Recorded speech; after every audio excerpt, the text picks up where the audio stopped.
जय हिंद और नमस्कार सारे दर्शक मित्रों व दर्शकगण ग्रोथमाउंट यूपीएससी के यूट्यूब प्लेटफॉर्म पर मैं ध्रुव जानी आप सभी महत्वाकांक्षी छात्र एवं अन्य दर्शकों का हार्दिक स्वागत करता हूं। आज 26 जुलाई 2021 यानी कि कारगिल विजय दिवस के इस अवसर पर हम लोग द हिंदू के एक एडिटोरियल के बारे में बात करेंगे, जो अपने आप में इंटरनल जो फंक्शनलिटी है, कैसे यह हमारी जो 3 पंखे है, चाहे वो आईएएफ हो, चाहे वो नेवी हो, चाहे वो मिलिट्री हो, वो कैसे इंटरनल कोऑर्डिनेट करती है उसके बारे में देखेंगे। साथ ही में यहाँ आईएएफ को केंद्र में रखकर हम लोग आईएएफ की जो चुनौतियां हैं, उसके सामने जो समस्या है उसको भी देखेंगे, और एक ब्रीफली आईएएस का जो एक मानचित्र है वो भी देखेंगे कि आज हमारा जो आईएएफ है, वो कितना बड़ा है, कितना विशाल है और किस तरीके से फंक्शनल है। देखेंगे जैसे आपको दृश्यमान द हिंदू, यहाँ टाइटल जो है वो हमने यहाँ थोड़ा टेम्पर किया है क्योंकि टाइटल थोड़ा लंबा था और उसमें जो भाव प्रदर्शित होने चाहिए वो नहीं हो रहे थे, तो इसलिए उन मांगों के तहत हमने यह जो टाइटल है उसको टेम्पर किया है और हमारी तरफ से सेट किया है कि फंक्शनलिटी ऑफ इंडियन मिलिट्री, यानी कि तीनों पंख है। जैसे आपको कवर में दृश्यमान है, चाहे वो आईएएफ हो, चाहे वो नेवी हो, चाहे वो इंडियन मिलिट्री हो, कैसे ये तीनों काम करते हैं और कैसे ये तीनों को काम करना चाहिए, प्लस कौन सी ब्रांच का क्या रोल है, वो भी हम लोग यहाँ आज देखने का प्रयास करेंगे। शुरू करेंगे हमारी चर्चा डिजिटल रेप्लिका को देखते हुए। देखिए यह आज का लेख है जो कि आज के द हिंदू में छपा है। जी प्रकाश, जो कि वर्तमान इंडियन नेवी में कोमोडोर है और नौसेना मेडल से सम्मानित भी है, और ये पिछले 35 वर्ष से नेवी में एक जो है कोमोडोर की सेवा दे रहे हैं पूरे देश को, और बहुत ही जो है इंटेलेक्चुअल है, स्कॉलर है, और इनकी जो स्पेशलिटी, इनकी जो विशेषता है वो है एंटी सबमरीन वारफेयर में। तो यहाँ इस पर्टिकुलर मुद्दे के ऊपर श्रीमान जी प्रकाश ने हमें बहुत ही अच्छा ज्ञान प्राप्त किया है। लेख अपने आप में अच्छा है, प्लस यह बियॉन्ड मेंस के पर्सपेक्टिव से यह बात समझनी है। प्रिलिमिनरी पॉइंट ऑफ व्यू से तो यहाँ कुछ भी नहीं पूछा जा सकता, मेंस में भी यहाँ पूछे जाने की संभावना बहुत ही कम है, मगर इंटरव्यू में यह प्रश्न हमें पूछे जा सकते हैं क्योंकि अपने आप में यह फिलोसॉफिकल लेख है और हमारी समझ को अच्छे बनाने वाले यह जो लेख होते हैं उसमें यह लेख शामिल हो सकता है। साथ ही में बात करें एग्जाम रिलेवेंस की, तो you can relate this particular article with GS paper 3, and उसमें भी जो सिक्योरिटी एजेंसीज है और सिक्योरिटी एजेंसीज में भी जो हमारी आर्म्ड फोर्सेस है उसके साथ हम यह लेख को रिलेट कर सकते हैं, armed forces and there mandate. ठीक है, तो कुल मिलाकर परीक्षा दृष्टि से महत्वपूर्ण लेख है, मगर जैसे मैंने आपको बताया कि इंटेलेक्चुअली बहुत ही स्ट्रॉन्ग लेख है, बहुत ही गहरा लेख है, तो बियॉन्ड मेंस हमें ये चीज़ें फायदा कर सकती है। मगर मैंने आपके लिए यह लेख अच्छी तरीके से प्रेजेंट किया है और मेंस के आंसर भी यहाँ से हम लोग जवाब दे सकते हैं, उसका भी उत्तर दे सकते हैं, इसका जो है ख्याल मैंने रखा है। देखिए आमतौर पे जो सिग्नेचर हमारा क्लासिफिकेशन होता है इस एडिटोरियल सेगमेंट के तहत, उसको आज हम लोग फॉलो नहीं करेंगे क्योंकि लेख थोड़ा भिन्न है और यह लेख की जो डिमांड है वो भी थोड़ी भिन्न है, तो इसीलिए एक ही मुद्दे पर बात करेंगे और वो मुद्दा रहेगा लेख की महत्वपूर्ण बात है। 4 बिंदु है, 5 बिंदु है जो हम लोग यहाँ समझने का प्रयास करेंगे। There are 4 different classifications which will be going through one by one. First of all we will start with why news, यानी कि चर्चा में क्यों है। देखिए 12 जुलाई को हमारे जो चीफ ऑफ डिफेंस स्टाफ है और जो बिपिन रावत है जिन्हें हम जानते हैं, उनके द्वारा एक थोड़ा सा विवादास्पद बयान जारी किया गया। उन्होंने जब एक इंटरव्यू में एक प्रश्न को जब उत्तर देने के लिए उन्होंने बताया कि भाई जो आईएएफ है वो मात्र सहकारी है, वो सहायक है, ठीक है, मेन कोई रोल जो है वो आईएएफ का नहीं है, ऐसा वे प्रतीत करना चाहते थे। ठीक है, तो यहाँ से एक प्रकार की कंट्रोवर्सी जो है उसका जन्म हुआ। बदले में जो आईएएफ चीफ है आर के भदौरिया, उन्होंने भी उसे रिटेलिएट किया और इस बात का खंडन किया। ठीक है, तो यहाँ ये एक प्रकार की बहुत ही कठिन परिस्थिति, संकट समय था हमारी इंडियन एयरफोर्सेस के लिए, हमारी मिलिट्री के लिए और हमारे जो है इंडियन नेवी के लिए, उनके इंटीग्रेशन के लिए, उनके कोऑर्डिनेशन के लिए। तो हाँ, यहाँ से इस बात का जन्म हुआ है। यहाँ पक्ष प्रतिपक्षों का दौर जो है वो चल रहा था, इसी से यहाँ न्यूज़ जो है वो हमारे सामने आया है। अब अगर यह परिस्थिति को समझे कि क्यों सीडीएस ने ऐसा बयान दिया, तो हम लोग मोटे मोटे तौर से कह सकते हैं कि सीडीएस का ये बयान जो था वो ओवर इंटरप्रिटेशन था। ठीक है, इंटरप्रिटेशन होना चाहिए मगर it was a sort of over interpretation which actually triggered the controversy. अब अगर हिस्ट्री की बात करें, अगर हम इतिहास देखें, वॉर हिस्ट्री देखें, और उसमें भी जो अगर मॉडर्न एज की बात करें, तो राइट फ्रॉम वियतनाम अमेरिकन वार से लेकर आज अफगानिस्तान वार तक, जब जो यूएस है वो अपने सैनिक खींच रहा है वापस, तो अगर ये पूरा समय काल हम लोग देखें, right from Vietnam war to Afghanistan war, इसमें इराक वॉर भी आ गया और छोटे मोटे सारे जो युद्ध है वो सारे आ गए।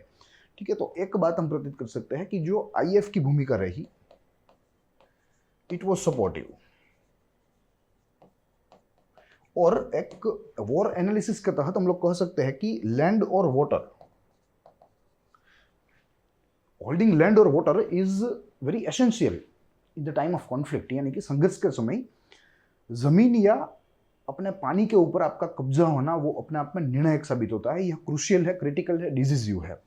तो इन सारी चीज़ों से अगर खंडन करें तो हमें यह सीडीएस बिपिन रावत का जो वाक्य है वो बहुत ही जो है प्रॉपर लगेगा। उसमें कोई उन्होंने कंट्रोवर्सी नहीं की, कोई आईएएफ को नीचे दिखाने का काम नहीं किया है। तो ये इंटरप्रिटेशन की बात रही इतिहास में झांक के। और कई सारे अमेरिकन जो स्कॉलर्स है, जो वॉर स्कॉलर्स है, जो एक्सपर्ट्स है, उनके द्वारा भी ये बयान आते रहे हैं कि भाई आईएएफ की भूमिका जो है वो अपने आप में सहायक है, मगर अगर आपको युद्ध जीतना है तो आपकी मिलिट्री स्ट्रांग होनी चाहिए, वो आपकी नेवी स्ट्रांग होनी चाहिए, जो आपके ज़मीन व आपके जल को सुरक्षित रख सके, संरक्षित कर सके। तो ये बात है, यहाँ हिस्ट्री में से हम लोग ये निष्कर्ष निकाल सकते हैं। तीसरा बिंदु देखें तो अगर आईएएफ की बात करें और उसके उनको जो समस्या रही है, अगर उनकी बात करें तो कई सारी समस्या है, there is a long list.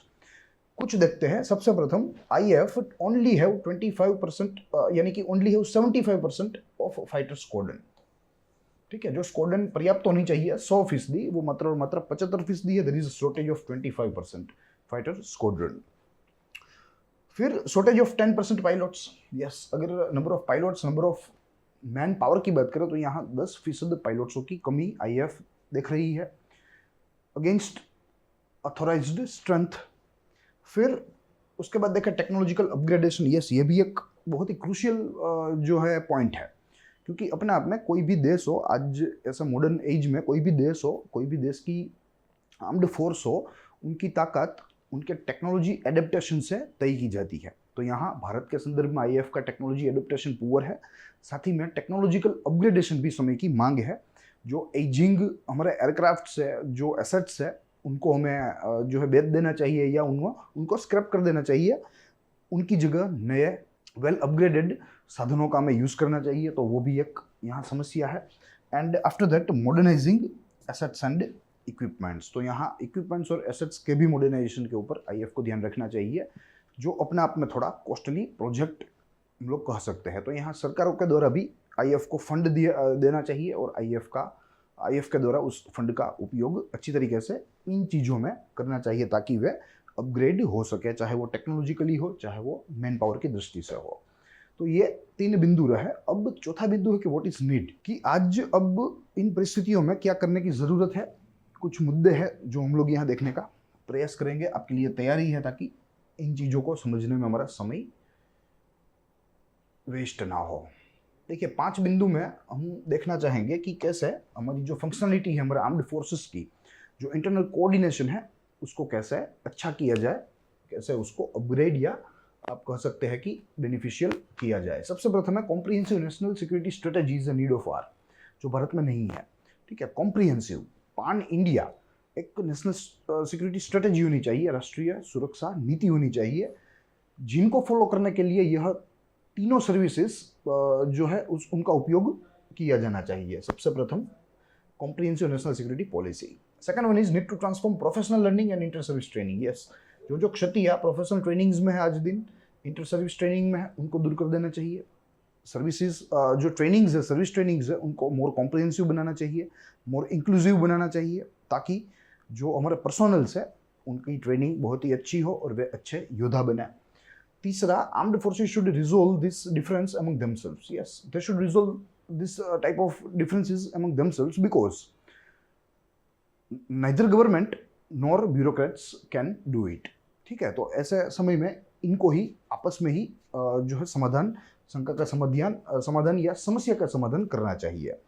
उसके बाद ensure good quality staff. Yes, they should ensure good quality staff, चाहे कोई भी सर्विस हो, चाहे आर्मी हो, चाहे नेवी हो, चाहे इंडियन एयरफोर्स हो, मगर उनको गुड क्वालिटी स्टाफ के ऊपर ध्यान देना चाहिए। और ये गुड क्वालिटी स्टाफ जो है वो यहाँ से भी हो सकती है।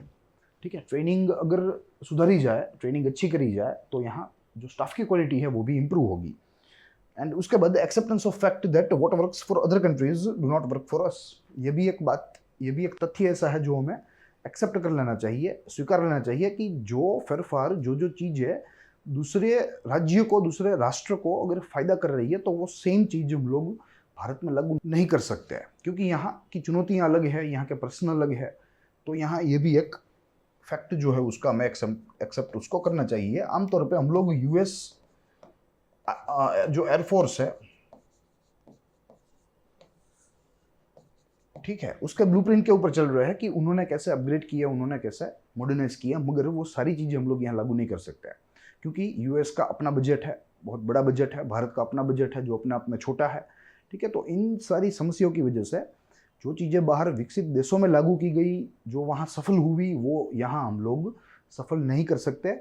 हमें अपने लिए एक कस्टमाइज्ड स्ट्रेटेजी चाहिए, एक कस्टमाइज्ड पॉलिसी चाहिए जो हमारे देश के लिए अनुकूल हो, तब जाके हम लोग यहाँ जो है हमारे इस आर्म्ड फोर्सेस को बेहतर और पावरफुल बना सकते हैं। तो ये सारी बातें थी जो कि हमें यह पूरे लेख में से मिली।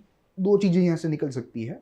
एक तो आईएफ की जो चुनौतियाँ हैं वो हमें मेंस में पूछी जा सकती है कि भाई आप आईएफ की चुनौतियों के बारे में वर्णन कीजिए, और सामने ये भी पूछा जा सकता है कि आप एक रूपरेखा दें कि कैसे इन चुनौतियों का समाधान किया जाए। तो दो यहाँ से संभवित मेंस के प्रश्न निकल सकते हैं। अब अगर देखें तो हमें आईएफ के बारे में थोड़ी चंद चीज़ें देखनी है जो अपने आप में फैक्चुअल है और आमतौर पे हमें विकिपीडिया में से भी उपलब्ध होती है, मगर यहाँ मैंने सोचा कि ये चीज़ें थोड़ी महत्वपूर्ण है तो आपको ये जो है जानने में आसानी रही, इसलिए मैंने यहाँ ये चीज़ों को रखने का प्रयास किया है। देखिए, सबसे प्रथम कुछ की पॉइंट्स, कुछ महत्वपूर्ण मुद्दों को देखते चलेंगे। सबसे प्रथम 8 October, on this day the air force in India was officially raised in 1932 as a supporting force for Royal Air Force of United Kingdom. Yes, because we were British colony at that time until 1947.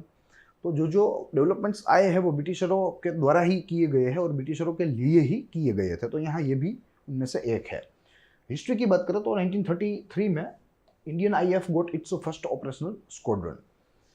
1940s में after participation in world war second, air force in India came to be called the royal Indian air force. Yes, द्वितीय विश्व युद्ध के बाद royal Indian air force कहलाना शुरू जो है किया गया विश्व में, क्योंकि अपने आप में वर्ल्ड वॉर 2 में भारतीय सेना ने ब्रिटिश का साथ दिया था, क्योंकि अपने आप में वो सेना जो थी वो ब्रिटिश की ही थी।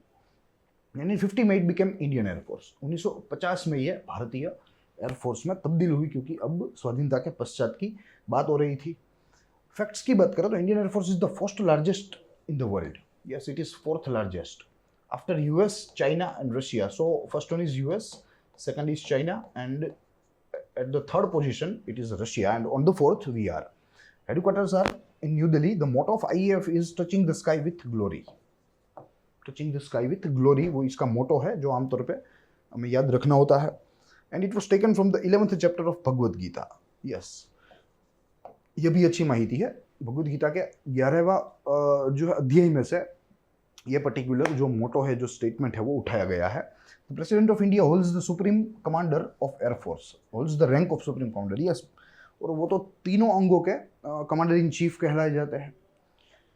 The chief of air staff and air chief marshal is responsible for the operational command of the air force. Yes, so he is responsible for operational command. अगर ऑपरेशंस की बात करें तो आफ्टर इंडिपेंडेंस पहले तो ब्रिटिशरों के द्वारा कई सारी जगहों पर यूज़ किया गया, जैसे हमने वर्ल्ड वॉर सेकंड देखा, मगर आफ्टर इंडिपेंडेंस की बात करें तो mainly IF took parts in the wars with Pakistan which we fought with them. अगर कारगिल समेत बात करें तो कुल 4 युद्ध हमने देखे थे। भले ही कारगिल फुल फ्लेज वार नहीं थी, मगर अपने आप में भारत के लिए चुनौती थी और बहुत ही क्रिटिकल थी। तो यहाँ हम लोग इसे फुल फ्लेज वार ही गिनेंगे। तो there were 4 major wars: the war of 1947, the war of 1962, war of 1971 and 1999 Kargil war. और उसके बाद पीपल्स रिपब्लिक ऑफ चाइना के साथ भी जो युद्ध हुए 1965 में, सिनो इंडो वॉर जिसे कहता है, 1962 में, आई एम सॉरी। तो यहाँ ये भी जो है आईएफ जो था वो इसमें भी ऑपरेशनल था। भारतीय सेना व भारतीय नेवी को भरपूर मदद कर रहा था। ऑपरेशन मेघदूत की बात करें तो it was happened in 13th April 1984 when the Indian Army along with Indian Air Force and paramilitary launched the Operation Meghdoot to secure the control of the highest predominant Siachen Glacier. Yes, तो 1984 में एक operation Meghdoot जिसमें if ने बहुत ही अहम भूमिका निभाई थी, महत्वपूर्ण भूमिका निभाई थी। If also took part in relief operations during natural calamities. Yes, जब कहीं भी कुदरती आपदा आ जाए तो यहाँ सरकार के द्वारा आईएफ की मदद मांगी जाती है और आईएफ जो है वो मदद करने के लिए सदैव तत्पर रहता है, राष्ट्र सेवा करने के लिए सदैव तत्पर रहता है। And after that if works with the United Nations peace keeping force. और जहाँ जहाँ पीस कीपिंग की ज़रूरत है, शांति बनाए रखने की ज़रूरत है, वहाँ भी भारतीय वायुसेना ने बहुत ही अहम भूमिका निभाई है, यूएन के साथ मिलकर, अमेरिका के साथ मिलकर और अन्य बड़े बड़े देश के साथ मिलकर। तो ये पूरा चितार था आईएफ का। तो यहाँ से हम यह निष्कर्ष निकाल सकते हैं कि भले ही आईएफ अपने आप में सहायक भूमि में हो, मगर सबको मालूम है कि कैसे विक्ट्री में ये एक बहुत ही इनएविटेबल एक रोल प्ले करते हैं, चाहे वो विक्ट्री 1947 की हो, चाहे वो कारगिल हो, चाहे वो सिनो इंडो वॉर हो 1962 की। ठीक है, तो यहाँ ये बात हमें सुनिश्चित करनी होगी कि भले ही आईएफ सहायक भूमिका में हो, मगर अपने आप में उसकी जो भूमिका है वो निर्णायक जरूर रहती है। तो यही चीज़ें थी जो आज हमें यहाँ इस सेशन के तहत समझनी थी। यहाँ से मेंस पॉइंट ऑफ व्यू से एक संभवतः प्रश्न पूछा जा सकता है जो आपकी स्क्रीन के ऊपर है।